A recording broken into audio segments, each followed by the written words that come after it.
Hi guys, আশা করছি আপনারা সবাই ভালো আছেন। রিয়াজ বং কিচেনে সব সময় পাশে থাকবেন। যারা আমিষ খেতে অভ্যস্ত তারা একবার বাড়িতে এই রেসিপিটা বানিয়ে দেখুন। তাদের সপ্তাহে একদিন নিরামিষ খেতে কোনো প্রবলেমই হবে না। তাই আজকে বানাবো আলু ফুলকপির রোস্ট। প্রথমে আমি 2 চামচ পোস্ত, 7টা কাজু, 1 চামচ চারমগজ, 2টো কাঁচা লঙ্কা নিয়ে মিক্সিতে পেস্ট বানিয়ে নিলাম। কড়াইয়ে 2 চামচ তেল অ্যাড করে সেদ্ধ করে রাখা আলুগুলো অ্যাড করে 1/2 চামচ নুন দিলাম।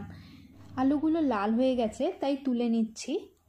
এরপর ওই তেলেই ফুলকপিগুলো অ্যাড করে 1/2 চামচ নুন দিয়ে ভালো করে মিক্সড করে নেব। চাপা দিয়ে ভালো করে ভেজে এগুলোকে তুলে রাখবো। এরপর ওই তেলে একটা শুকনো লঙ্কা, একটা এলাচ, একটা দারচিনি, একটা লবঙ্গ, 6টা গোটা গোলমরিচ ফোড়ন দিয়ে 1 চামচ আদা বাটা অ্যাড করলাম। এরপর কতগুলো কড়াইশুঁটি অ্যাড করব। আমার কাছে একটুখানি ক্যাপসিকাম ছিল তাই সেটা দিয়েছি। এরপর বানিয়ে রাখা পেস্টটা দিয়ে ভালো করে কষে নেব। 2টো কাঁচা লঙ্কা অ্যাড করলাম কারণ এখানে আমি কোনো গুঁড়ো লঙ্কা ইউজ করিনি। এরপর 1/2 চামচ নুন, 1 চামচ চিনি অ্যাড করে আবারও মিক্সড করে নেব। 2 চামচ ফ্যাটানো টক দই দিয়ে দিলাম। আঁচটা লোতে রেখে ভালো করে মিক্সড করবেন, নইলে দইটা কেটে যেতে পারে।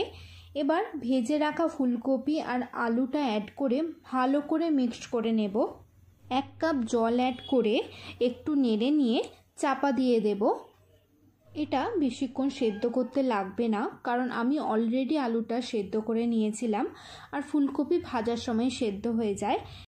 তরকারিটা একটু ঘন হয়ে এলে 1/2 চামচ গরম মশলা অ্যাড করে ভালো করে মিক্স করে নিলেই রেডি আলু ফুলকপির রোস্ট। নিরামিষ দিনে ফুলকপির এই রেসিপি বানালে রাতে রুটি বা পরোটার সাথে একদম জমে যাবে। ভিডিওটা ভালো লাগলে লাইক অ্যান্ড শেয়ার করবেন। ধন্যবাদ।